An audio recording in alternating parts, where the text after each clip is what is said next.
চকরিয়া কাঁচা সড়ক ফাঁকা হচ্ছে, স্বস্তিতে 10 গ্রামের মানুষ। তথ্য ভিডিও চিত্রে মোহাম্মদ ফরিদ বাবুল।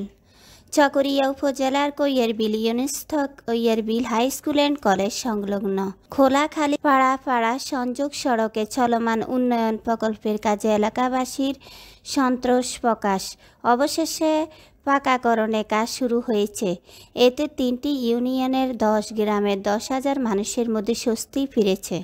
এই সড়কে চলাচলের দুর্ভোগ নিয়ে যুগ যুগান্তর পত্রিকা ও জেজেটিভির প্রতিনিধি মোহাম্মদ ফরিদ বাবুল স্থায়ী বাসিন্দারা বলেছেন, এখন পাকা করা কাজ শেষ হলে দুর্দশা লাঘব হবে, যাতায়াতে কমবে কষ্ট, উৎপাদিত ফসল সহজে বাজারজাত করে ন্যায্য মূল্য মিলবে। এলাকাবাসীর সঙ্গে কথা বলে জানা গেছে, চকরিয়া উপজেলার কৈয়েরবিল ইউনিয়নস্থ কৈয়েরবিল হাই স্কুল অ্যান্ড কলেজ সংলগ্ন খোঁজাখালী পাড়া সংযোগ সড়কে চলমান উন্নয়ন প্রকল্পের কাজে এলাকাবাসীর সন্তোষ প্রকাশ। রাস্তাটি এতে চকরিয়া উপজেলার কৈয়েরবিল ইউনিয়নের বাসিন্দাদের ভোগান্তির শিকার হতে হচ্ছিল। রাস্তার কাজে নিয়োজিত ইউপি সদস্য আবুল কালাম জানান, এখানে 2 লাখ টাকা বরাদ্দ করা হয়েছে।